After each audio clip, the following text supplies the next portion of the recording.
Guys, कैसे हैं आप सब लोग। आई होप आप लोग अभी अपनी एग्ज़ाम की तैयारी काफ़ी अच्छे तरीके से कर रहे हो, क्योंकि एग्ज़ाम काफ़ी पास है। तो गाइस, आप लोगों को जैसे पता है कि CSCET में यहाँ पे मैंने अभी तक अपना demand and supply chapter complete कर दिया है, फर्स्ट चैप्टर।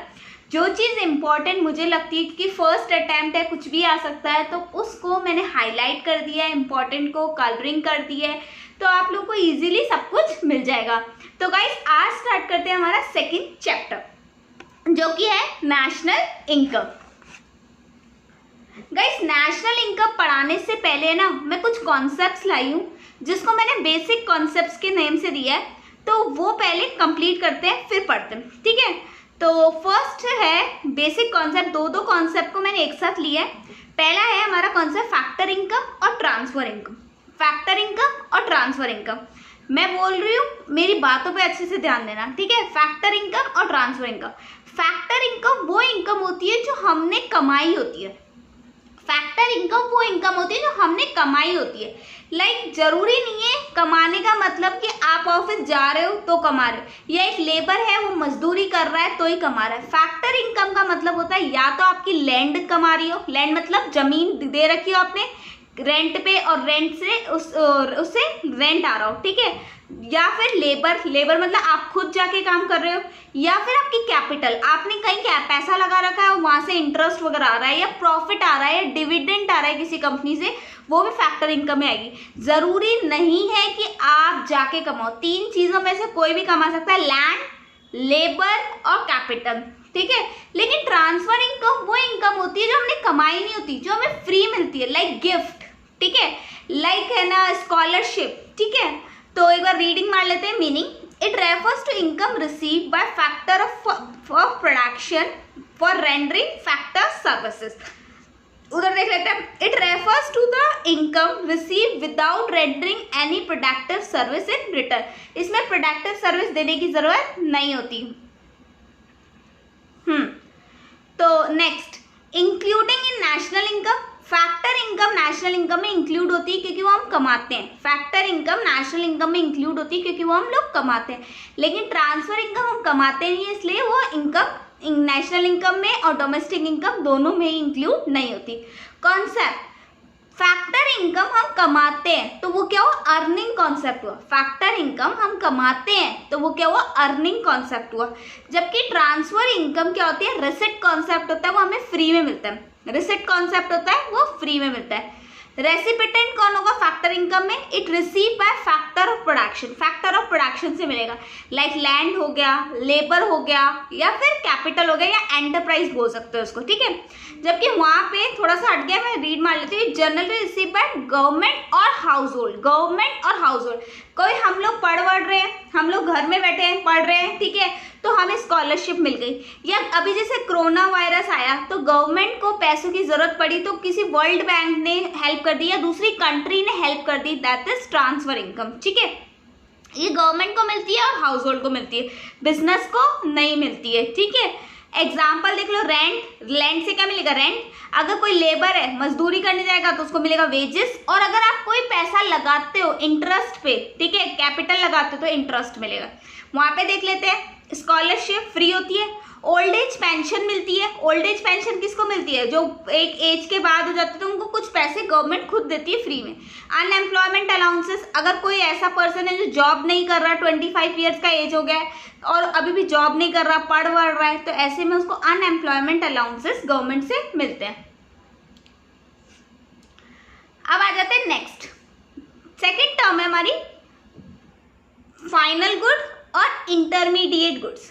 फाइनल गुड्स और इंटरमीडिएट गुड्स। फाइनल गुड्स वो गुड्स होते हैं जो बन के तैयार हो गए, अब रेडी टू ईट है, अब रेडी टू ईट है या रेडी फॉर कंजप्शन है, ठीक है। लेकिन इंटरमीडिएट गुड्स वो गुड्स होते हैं जो अभी तक कंज्यूम नहीं हुए हैं, वो फर्दर प्रोडक्शन में यूज होंगे। अभी तक कंज्यूम नहीं हुए हैं, फर्दर प्रोडक्शन में यूज होंगे। लाइक एग्जांपल देती हूँ, अगर मैं अपने घर में शुगर लेकर आई, अगर मैं अपने घर में शुगर लेके आई और उस शुगर से मैंने टी बना के पी ली, तो मेरे लिए वो फाइनल गुड है, मेरे लिए वो फाइनल गुड है। लेकिन वही शुगर अगर कोई स्वीट की शॉप वाला बंदा लेके आया, उसने उससे स्वीट बनाए, तो वो उसके लिए इंटरमीडिएट गुड्स है। क्यों, क्योंकि मैंने शुगर लाई क्यों, क्योंकि मैं फाइनली कंज्यूम करना चाहती हूँ, लेकिन वो शुगर इसलिए लाया ताकि वो उसकी स्वीट्स बनाएगा। अगर वो उसकी स्वीट्स बनाएगा तो उसके स्वीट्स के अंदर उसने डाला तो वो क्या हुआ, इंटरमीडिएट गुड्स हुआ। ठीक है, एक और एग्जांपल देख लेते हैं।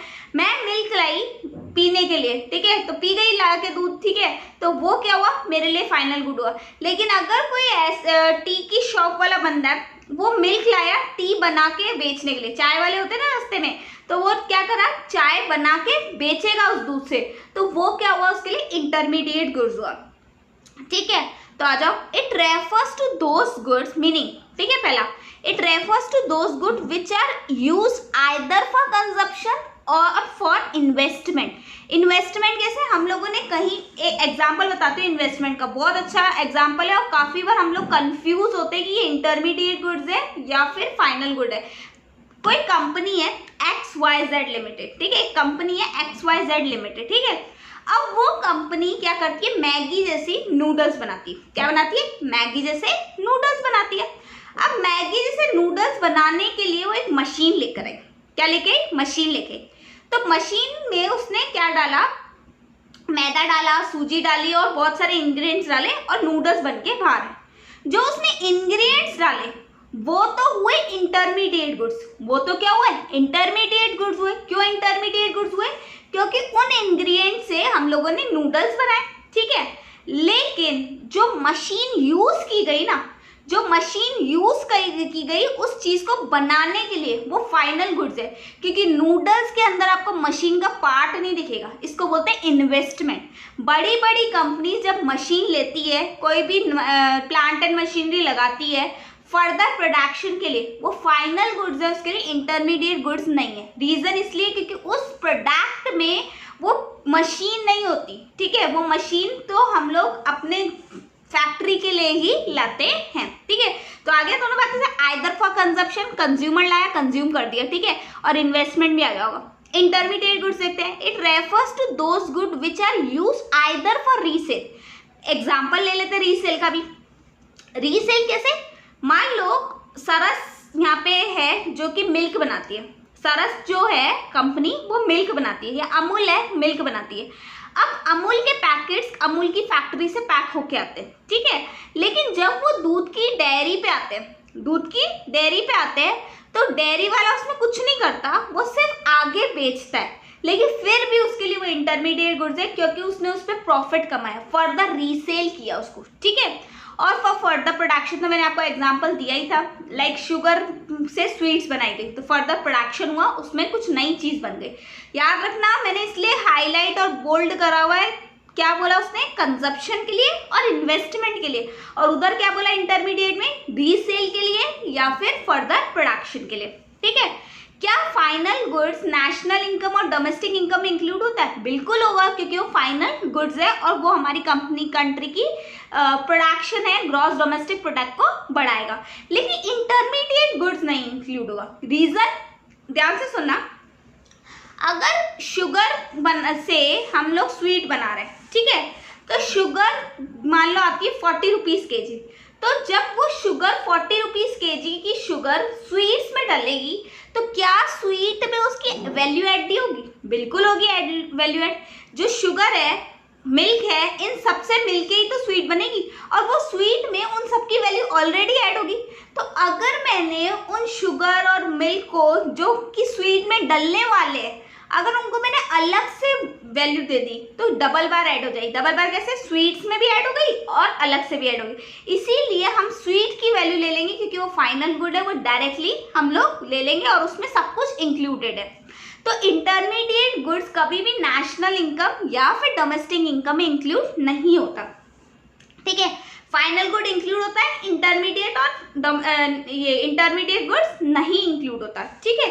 एक बात याद रखना, अगर intermediate goods at the end of the year तक भी किसी फाइनल गुड्स में कंज्यूम नहीं होता, एज अ क्लोजिंग स्टॉक बच गया। लाइक एग्जांपल ले लेती हूँ, एक हलवाई है जो 20 किलो चीनी ला के रखा उसने अपने पास, ठीक है, 20 किलो चीनी से उसने 15 किलो चीनी की तो स्वीट्स बना दी, ठीक है, 31 मार्च 2020 तक, लेकिन 5 किलो चीनी बच गई।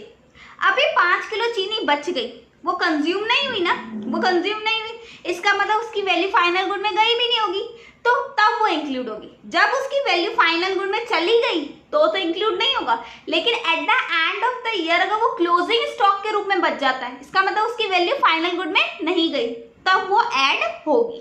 ठीक है, एक ही एक्सेप्शन है, क्लोजिंग स्टॉक के रूप में बचती है तो ऐड होगी। ठीक है।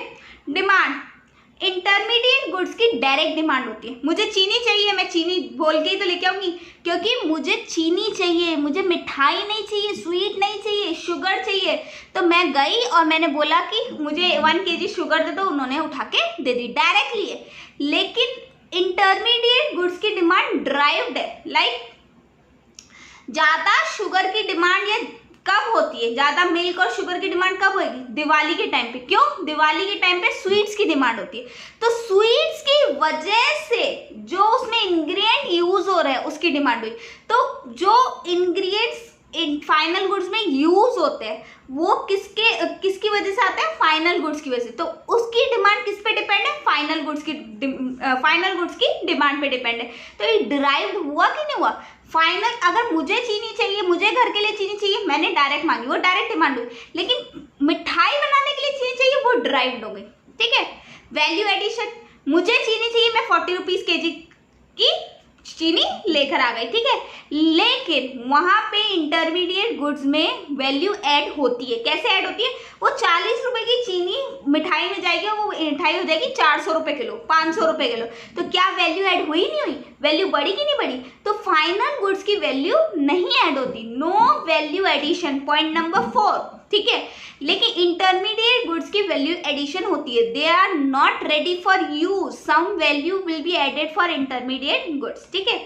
प्रोडक्शन बाउंड्री, फाइनल गुड्स क्या होता है, क्रॉस कर जाता है प्रोडक्शन बाउंड्री से, मतलब ये प्रोडक्शन नहीं होता इसमें। ठीक है, ये तो डायरेक्टली कंज्यूम होता है, लेकिन इंटरमीडिएट गुड्स अभी भी यूज हो रहा है बनाने में। ठीक है, तो वो still with in the production boundary, वो अभी भी प्रोडक्शन बाउंड्री के अंदर होता है।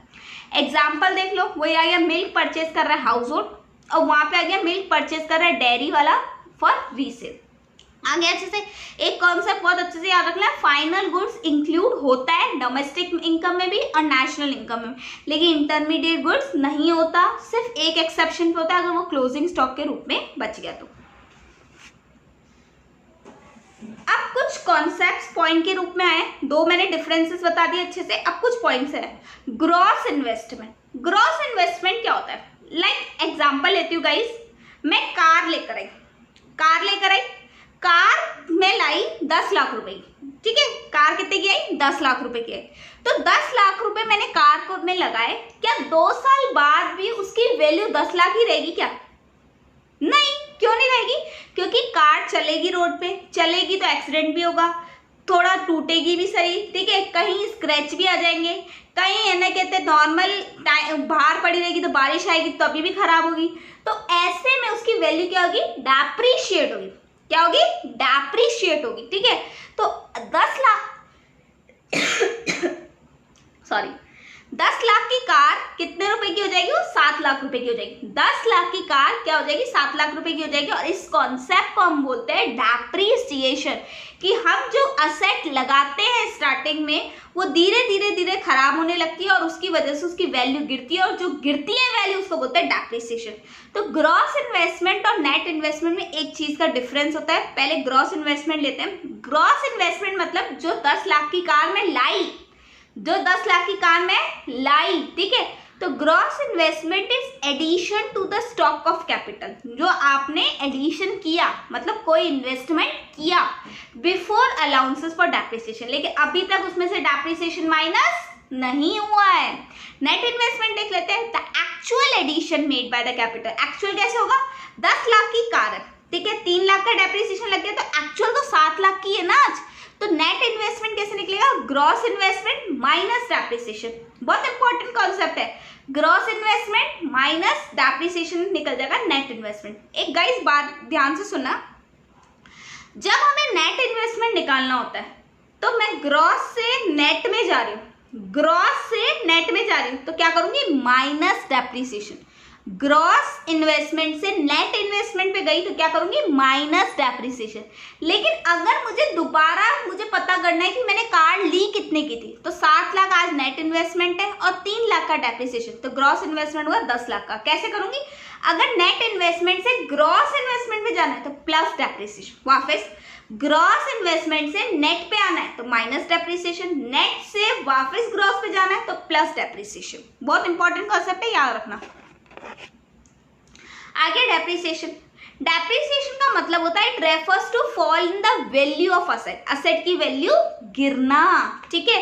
रीजन क्या है, नॉर्मल वियर एंड टियर, टूट फूट होती है ना असेट में, वो बोल रहा है। पैसेज ऑफ टाइम, आप कोई असेट को लंबे समय तक यूज करोगे तो वो वैसे भी खराब होती है। एक्सपेक्टेड ऑब्सोलेंस, मतलब अब मैं लगता है कि इतना तो खराब होना ही है, ठीक है। मतलब कार है 10 लाख की लाई हूँ तो 10 साल ही चलेगी, 1-1 लाख रुपए उस पर हर साल डेप्रिसिएशन लगेगा ही लगेगा, समझ में। नेक्स्ट टॉपिक अलग से है, नेट इनडायरेक्ट टैक्सेस। गाइस, हम लोग जब बिजनेस करते हैं तो बिजनेस में या तो गुड्स बेचते हैं या सर्विस बेचते हैं, गुड्स बेचते हैं या फिर सर्विस बेचते हैं, और उन गुड्स और सर्विस पे टैक्स लगता है जिसको बोलते हैं जीएसटी, और जीएसटी इनडायरेक्ट टैक्स है क्योंकि हम लोग एक कस्टमर से रिकवर करते हैं। अब बिजनेस क्या करता है, इतना सारा काम करता है और गवर्नमेंट को टैक्स कलेक्ट करके देता है, तो कभी कभी गवर्नमेंट भी क्या करती है, खुश होकर बिजनेस को इंसेंटिव दे देती है और बोलती है कि ये ले मेरी तरफ से गिफ्ट, दैट इज सब्सिडरी, ठीक है। या फिर कभी कभी गवर्नमेंट बोलती है कि तू इस तरीके से बिजनेस करेगा, लाइक एक्सपोर्ट ज्यादा करेगा, आउटर एरिया में बिजनेस खोलेगा, लाइक इकोनॉमिक ये ना EOQ जो हमारी SEZ यूनिट है, स्पेशल इकोनॉमिक जोन, ठीक है। स्पेशल इकोनॉमिक जोन में अगर आप खोलते हो, फ्री ट्रेड जोन में अगर आप खोलते हो बिजनेस, तो आप लोगों को हम लोग एक्स्ट्रा इंसेंटिव देंगे, तो वो इंसेंटिव आपके टैक्स में से कट जाता है और आपको नेट देना पड़ता है। एग्जाम्पल ले लेते हैं, मान लो मैं एक लेड मैन्युफैक्चरिंग कंपनी का काम कर रही हूँ, ठीक है। अब उस लेड मैन्युफैक्चरिंग कंपनी क्या करती है, एक्सपोर्ट करती है गुड्स, ठीक है। तो हमारा टैक्स बनता है 10 लाख रुपए का, इनडायरेक्ट टैक्स कितना बना, जीएसटी 10 लाख का, ठीक है। अब 10 लाख के जीएसटी से हम लोगों ने जब एक्सपोर्ट किया गुड्स एक्सपोर्ट किया, तो गवर्नमेंट ने हमें 4 लाख रुपीज की सब्सिडी दे दी, तो गवर्नमेंट को हमें नेट कितना देना पड़ा, 6 लाख। कैसे देना पड़ा, 10 लाख टैक्स बना, 4 लाख की सब्सिडी दे दी तो 4 लाख ही बना।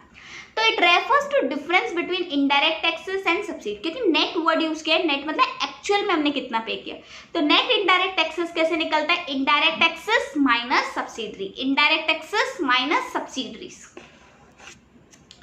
आगे इनडायरेक्ट टैक्सेस, ठीक है। It refers to those taxes which are imposed by the government on the production and sale of goods and services, मतलब गुड्स और सर्विसेज पे ये लगता है, ठीक है।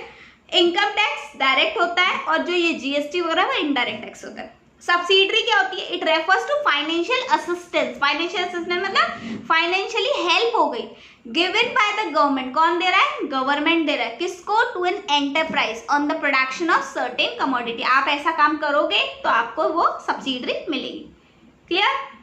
अब आ जाते हैं हमारा नेक्स्ट टॉपिक पे, 7 पॉइंट है, पॉइंट नंबर है लेकिन ये इनसे रिलेटेड नहीं है, ठीक है। फैक्टर कॉस्ट, इसके लिए भी एक एग्जांपल ले लेते हैं। मान लो मैं एक पेप्सी बनाने का काम कर रही हूँ, ठीक है। पेप्सी कोक जो आती है अपनी, वो बना रहे अपन, ठीक है। अब पेप्सी कोक हमारी बनी, मान लो कॉस्ट पड़ी अपनी 20 रुपीज़, ठीक है। 20 रुपीज़ की कॉस्ट पड़ी, उस पे मैंने 2 रुपीज़ का प्रॉफिट रख दिया, तो टोटल कितनी हुई, 22 की हुई। अब 22 की हुई लेकिन मार्केट में वो 25 की बिक्री है, ठीक है। या मान लो मैंने बनाई और मेरे को कॉस्ट पड़ी 20 की, लेकिन मार्केट में वो बिक्री है 25 की, तो मैंने तो 20 की बनाई लेकिन मार्केट में 25 की क्यों बिक्री है, मार्केट में वो 25 की इसीलिए बिक्री है। वैसे तो नॉर्मली अगर अपन बिजनेस देखें तो वो 5 रुपये जो है वो अपना प्रॉफिट होता है, ठीक है। 5 रुपये जो होता है वो प्रॉफिट होता है, लेकिन यहाँ पे बोलते हैं कि जो 5 रुपये एक्स्ट्रा है वो टैक्सेस के, क्या है वो, टैक्सेस के, क्या है वो, टैक्सेस के। अब देखो ध्यान से, फैक्टर कॉस्ट वो कॉस्ट होती है जो फैक्ट्री की कॉस्ट होती है, ध्यान से सुना, फैक्टर कॉस्ट वो कॉस्ट होती है जो फैक्ट्री की कॉस्ट होती है। गुड्स बनाने तक की जो कॉस्ट होती है वो क्या होती है, factor cost. It refers to the amount paid to factor of production for their contribution process. मतलब जितना भी उन्होंने काम किया है उस पे जो लागत लगी है, जो कॉस्ट लगी है, उसको टोटल कर दो, दैट इज फैक्टर कॉस्ट। जैसे लैंड की कॉस्ट लगी होगी, लेबर की कॉस्ट लगी होगी, मशीन की कॉस्ट लगी होगी, रॉ मटेरियल की कॉस्ट लगी होगी, सबको एक्यूमुलेटेड कर दो तो वो क्या आ जाएगी, आपकी फैक्टर कॉस्ट आ जाएगी। अब आते हैं मार्केट प्राइस। मार्केट प्राइस क्या होती है, अब उस फैक्टर कॉस्ट पे जो हमारा इनडायरेक्ट टैक्सेस है, नेट इनडायरेक्ट टैक्सेस, वो जुड़ेगा और क्या बन जाएगी, मार्केट प्राइस। ठीक है, तो it refers to price at which product are actually sold in the market. आप बोलोगे प्रॉफिट कहाँ गया, इकोनॉमिक्स में यहाँ पे प्रॉफिट कंसीडर नहीं किया जाता, यहाँ पे कॉस्ट और मार्केट प्राइस का जो डिफरेंस होता है वो टैक्सेस को कंसीडर किया गया है। ठीक है, तो it refers to the price at which product is actually sold in the market, जितने की बिकती है। अब ध्यान से सुना, अगर मुझे मार्केट प्राइस निकालनी है तो कॉस्ट में टैक्सेस ऐड करूं, तो ये बना फॉर्मूला। अगर मुझे मार्केट प्राइस निकालनी है तो कॉस्ट में टैक्सेस प्लस करा, मार्केट प्राइस कैसे निकलेगी, कॉस्ट में टैक्सेस प्लस करके। लेकिन अगर मुझे मार्केट प्राइस दी हो और कॉस्ट पे जाना हो तो टैक्सेस को माइनस करेंगे। अगर मुझे मार्केट प्राइस दी है और कॉस्ट पे जाना है तो टैक्सेस को माइनस करेंगे। कॉस्ट से मार्केट प्राइस, टैक्सेस को प्लस, मार्केट प्राइस से कॉस्ट पे जाने के लिए टैक्सेस को माइनस। ठीक है, तो आ जाओ, फॉर्मूला दे रखा है, market price is equals two factor cost plus net indirect taxes. और नेट इनडायरेक्ट टैक्सेस मैंने आपको निकालना सिखाया है, indirect taxes minus subsidy, indirect taxes minus subsidy. जो दो बार बोल रही हूँ ना उसको ध्यान देना, क्योंकि वो सारी चीजें इंपॉर्टेंट है, इसलिए मैं बार बार बोल रही हूँ। आई होप आप लोग को अच्छे से यहाँ तक आ गया हो। ठीक है, थोड़ा सा रिलैक्स हो जाना। अब हम पढ़ेंगे अपना नेक्स्ट टॉपिक। ठीक है, अब गाइस कई बार क्या होता है कि कोई ऐसी इनकम है जो हमारी इंडिया से आती है और कुछ ऐसी इनकम है जो हमारी इंडिया से बाहर से भी आती है। कुछ ऐसी इनकम है जो इंडिया से आती है और कुछ ऐसी इनकम है जो इंडिया के बाहर से भी आ सकती है। लाइक मान लो मैं इंडिया में रहती हूँ, इंडिया में जॉब करती हूँ, ठीक है, तो मेरी जो इनकम आती है वो इंडिया से आएगी। ठीक है, लेकिन मेरा मान लो कोई ब्रदर है, वो बाहर काम करता है, बाहर काम कर रहा है, वो एज अ वर्क कर रहा है, तो लेबर हुआ एक तरीके से। ठीक है, तो वहां से वो जो पैसे भेजेगा वो इंडिया के बाहर से हुआ, लेकिन वो इंडिया की इनकम हुई। इंडिया की क्यों इनकम हुई, क्योंकि इंडिया का सिटीजन बाहर काम कर रहा है, इंडिया का रेजिडेंट पर्सन बाहर काम कर रहा है। ठीक है, इंडिया का टैक्स पेयर बाहर काम कर रहा है। ठीक है, तो ऐसे ही हमारी कुछ इनकम इंडिया के बाहर से आती है और कुछ इनकम इंडिया की होती है। ठीक है, लेकिन कभी कभी ऐसा भी तो होता है कि बाहर के लोग इंडिया में काम कर रहे हो। कभी कभी क्या होता भी है, मान लो कोई साउथ अफ्रीका का पर्सन है, वो इंडिया में काम कर रहा है, तो इंडिया से वो पैसे लेके भी जाएगा। तो इसको बोलते हैं net factor income from abroad. Net factor income from abroad कैसे निकालेंगे, ध्यान से सुनना पहले मेरा, फिर देखेंगे। ठीक है, कुछ इनकम आएगी, मान लो इंडिया में बाहर से इनकम आई 10 लाख रुपए की, कुछ इनकम इंडिया में आएगी, बाहर से इनकम कितनी आई 10 लाख की, और इंडिया से इनकम गई 6 लाख की। इंडिया में आई कितने की, 10 लाख की बाहर से, और बाहर गई कितनी, 6 लाख की। नेट कितना बचा इंडिया को, 4 लाख। कितना बचा, 4 लाख। तो इसको कैसे निकालेंगे, it refers to difference between factor income receive from rest of the world, जो मिला received from rest of the world, and factor income paid to rest of the world. Factor income paid to the rest of the, receive minus paid, receive minus paid. जो receive होता है उसको बोलते हैं FIFA, factor income receive from abroad, और जो पे करते हैं उसको फीटा बोलते हैं, फैक्टर इनकम टू अब्रॉड। ठीक है, और इससे जो निकलता है वो होता है नीफा। नीफा मतलब net factor income from abroad. तो NFIA is equals to FIFA minus FITA, NFIA is equals to FIFA minus FITA. ठीक है, आ जाओ, समझ आ गई। ग्रॉस से नेट पे जाते हैं तो माइनस डेप्रिसिएशन, नेट से ग्रॉस पे जाते हैं तो plus depreciation. Guys domestic income और नेशनल इनकम का कॉन्सेप्ट मैं नेक्स्ट वीडियो में लाऊंगी, तो अभी इसको थोड़ा सा वेट करते हैं। तो सेकंड पॉइंट मैं नेक्स्ट वीडियो में लेकर आऊंगी। अब मार्केट प्राइस और फैक्टर कॉस्ट, मार्केट प्राइस से फैक्टर कॉस्ट पे जाते हैं तो NIT माइनस करते हैं और फैक्टर प्राइस से मार्केट प्राइस पे जाते हैं तो प्लस करते हैं। एक बार ले लेते हैं डोमेस्टिक इनकम और नेशनल इनकम को भी, क्योंकि फिर कॉन्सेप्ट खत्म हो जाएगा। सेकंड पॉइंट बता रही हूँ, डोमेस्टिक इनकम और नेशनल इनकम। डोमेस्टिक इनकम वो इनकम होती है जो इंडिया के अंदर अंदर कमाई जाती है। डोमेस्टिक इनकम वो इनकम होती है जो इंडिया के अंदर अंदर कमाई जाती है। तो डोमेस्टिक इनकम में अगर मैं बाहर वाली इनकम ऐड कर लूँ वो बन जाएगी नेशनल इनकम। डोमेस्टिक इनकम में अगर मैं बाहर वाली इनकम ऐड कर लूँ तो वो क्या बन जाएगी, national income. Domestic income plus Nipah है ना, तो वो बन जाएगी नेशनल इनकम। लेकिन अगर नेशनल इनकम दी और डोमेस्टिक में जाना है तो minus Nipah, national income domestic से नेशनल पे जाना है तो प्लस नीफा, और नेशनल से डोमेस्टिक पे जाना है तो माइनस नीफा। गाइस ये नीफा प्लस में भी हो सकता है। इस कॉन्सेप्ट को एक बार और थोड़ा सा बाइफरगेट कर लेते हैं। ये जो नीफा होता है ना, net factor income from abroad, ये प्लस में हो सकता है। कैसे, बाहर से आए 10 लाख, इंडिया से गए 6 लाख, कितने बचे 4 लाख, तो फीफा आया कितना 10 लाख, गए कितने 6 लाख, तो बचे कितने 4 लाख। ये फीफा और ये सॉरी नीफा जीरो भी हो सकता है। जीरो कैसे हो सकता है, आए भी 10 लाख गए भी 10 लाख, आए भी 10 लाख गए भी 10 लाख, ठीक है।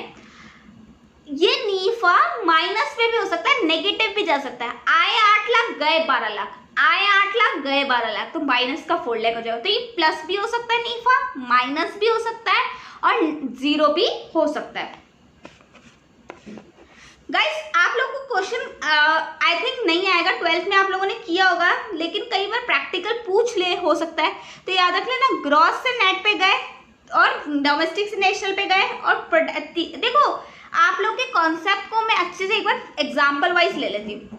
यहाँ पे हमें एग्जाम्पल दिया गया है, gross national product at market price निकालना है। पर क्या निकालना है, gross national product at market price, ठीक है। यहाँ पे हमारे पास 4 टर्म होती है। पहली टर्म में या तो ग्रॉस होगा या नेट होगा। देखो यहाँ पे अपने एग्जाम्पल में स्टार्टिंग में ग्रॉस दिया, या तो ग्रॉस होगा या नेट होगा। दूसरी टर्म में नेशनल होगा या डोमेस्टिक होगा, ठीक है, या तो एन होगा या डी होगा। और तीसरी टर्म में हमेशा प्रोडक्ट ही प्रोडक्ट होगा। और चौथी टर्म में या तो मार्केट प्राइस होगा या फैक्टर कॉस्ट होगा, या मार्केट कॉस्ट होगा या फैक्टर कॉस्ट होगा, ठीक है।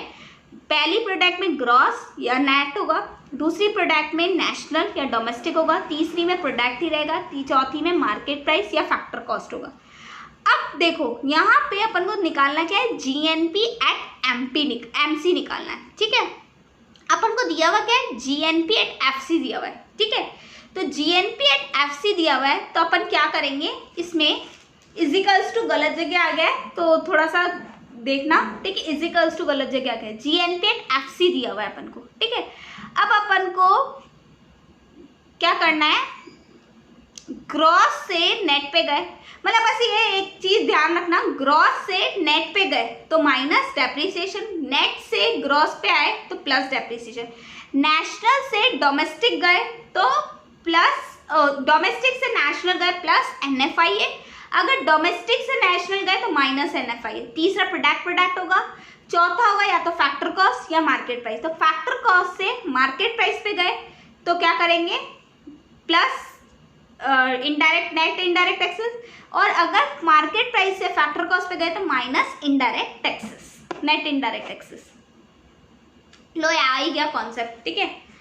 डोमेस्टिक इनकम जो होती है वो टेरिटोरियल कॉन्सेप्ट होता है, जो मैं बोल रही थी नेक्स्ट वीडियो में लाऊंगी, तो यहीं आ गया, ठीक है। डोमेस्टिक इनकम जो होती है वो टेरिटोरियल कॉन्सेप्ट होती है, मतलब विद इन द बाउंड्री होती है। क्या होती है, विद इन द बाउंड्री होती है। It is a territorial concept as it include the value of final goods and service produce with in the domestic territory of the country.